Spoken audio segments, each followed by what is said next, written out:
حضرت صلی اللہ علیہ وآلہ وسلم پر وحی کا ابتدائی دور اچھے سچے پاکیزہ خوابوں سے شروع ہوا۔ آپ خواب میں جو کچھ دیکھتے وہ صبح کی روشنی کی طرح صحیح اور سچا ثابت ہوتا۔ پھر من جانب قدرت آپ تنہائی پسند ہو گئے اور آپ نے غار حرا میں خلوت نشینی اختیار فرمائی اور کئی دن اور رات وہاں مسلسل عبادت اور یاد الہی و ذکر میں مشغول رہنے لگے۔ جب تک گھر آنے کو دل نہ چاہتا توشہ ہمراہ لیے ہوئے وہاں رہتے۔ توشہ ختم ہونے پر ہی اہلیہ محترمہ حضرت خدیجہ رضی اللہ تعالی عنہا کے پاس تشریف لاتے اور کچھ توشہ ہمراہ لے کر پھر وہاں جا کر خلوت گزین ہو جاتے۔ یہی طریقہ جاری رہا یہاں تک کہ آپ پر حق منکشف ہو گیا اور آپ غار حرا ہی میں قیام پذیر تھے کہ اچانک حضرت جبرائیل علیہ السلام آپ کے پاس حاضر ہوئے اور کہنے لگے کہ اے محمد پڑھو۔ آپ فرماتے ہیں کہ میں نے کہا کہ میں پڑھنا نہیں جانتا۔ آپ صلی اللہ علیہ وسلم فرماتے ہیں کہ فرشتے نے مجھے پکڑ کر اتنے زور سے بھینچا کہ میری طاقت جواب دے گئی۔ پھر مجھے چھوڑ کر کہا پڑھو۔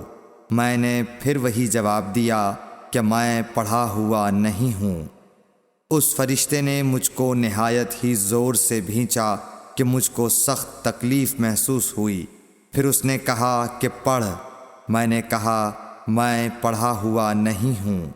فرشتے نے تیسری بار مجھ کو پکڑا اور تیسری مرتبہ پھر مجھ کو بھینچا۔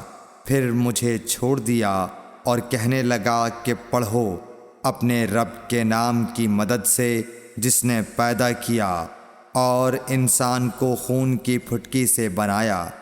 پڑھو اور آپ کا رب بہت ہی مہربانیاں کرنے والا ہے۔ بس یہی آیتیں آپ حضرت جبرائیل علیہ السلام سے سن کر اس حال میں غار حرا سے واپس ہوئے کہ آپ کا دل اس انوکھے واقعے سے کانپ رہا تھا۔ آپ حضرت خدیجہ کے ہاں تشریف لائے اور فرمایا کہ مجھے کمبل اوڑھا دو، مجھے کمبل اوڑھا دو۔ لوگوں نے آپ کو کمبل اوڑھا دیا۔ جب آپ کا ڈر جاتا رہا تو آپ نے اپنی زوجہ محترمہ حضرت خدیجہ رضی اللہ تعالی عنہا کو تفصیل کے ساتھ یہ واقعہ سنایا اور فرمانے لگے کہ مجھ کو اب اپنی جان کا خوف ہو گیا ہے۔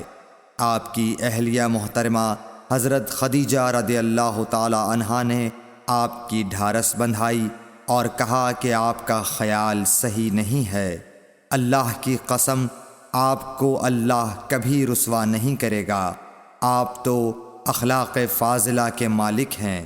آپ تو کنبہ پرور ہیں، بے کسوں کا بوجھ اپنے سر پر رکھتے ہیں، مفلسوں کے لیے آپ کماتے ہیں، مہمان نوازی میں آپ بے مثال ہیں اور مشکل وقت میں آپ امر حق کا ساتھ دیتے ہیں۔ ایسے اوصاف حسنہ والا انسان یوں بے وقت ذلت و خواری کی موت نہیں پا سکتا۔ پھر مزید تسلی کے لیے حضرت خدیجہ رضی اللہ تعالی عنہا آپ کو ورقہ بن نوفل کے پاس لے گئیں جو ان کے چچا زاد بھائی تھے اور زمانہ جاہلیت میں نصرانی مذہب اختیار کر چکے تھے اور عبرانی زبان کے کاتب تھے۔ چنانچہ انجیل کو بھی حسب منشائے خداوندی عبرانی زبان میں لکھا کرتے تھے۔ انجیل سریانی زبان میں نازل ہوئی تھی، پھر اس کا ترجمہ عبرانی زبان میں ہوا۔ ورقہ اسی کو لکھتے تھے۔ وہ بہت بوڑھے ہو گئے تھے، یہاں تک کہ ان کی بینائی بھی رخصت ہو چکی تھی۔ حضرت خدیجہ رضی اللہ تعالی عنہا نے ان کے سامنے آپ کے حالات بیان کیے اور کہا کہ اے چچا زاد بھائی، اپنے بھتیجے محمد صلی اللہ علیہ وسلم کی زبانی ذرا ان کی کیفیت سن لیجئے۔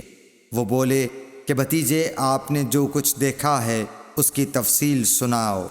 چنانچہ آپ صلی اللہ علیہ وآلہ وسلم نے از اول تا آخر پورا واقعہ سنایا، جسے سن کر ورقہ بے اختیار ہو کر بول اٹھے کہ یہ تو وہی ناموس معزز رازدان فرشتہ ہے جسے اللہ نے حضرت موسیٰ علیہ السلام پر وحی دے کر بھیجا تھا۔ کاش میں آپ کے اس عہد نبوت کے شروع ہونے پر جواں عمر ہوتا، کاش میں اس وقت تک زندہ رہتا جب کہ آپ کی قوم آپ کو اس شہر سے نکال دے گی۔ رسول کریم صلی اللہ علیہ وآلہ وسلم نے یہ سن کر تعجب سے پوچھا کہ کیا وہ لوگ مجھ کو نکال دیں گے، حالانکہ میں تو ان میں صادق و امین و مقبول ہوں۔ ورقہ بولا، ہاں یہ سب کچھ سچ ہے، مگر جو شخص بھی آپ کی طرح امر حق لے کر آیا لوگ اس کے دشمن ہی ہو گئے ہیں۔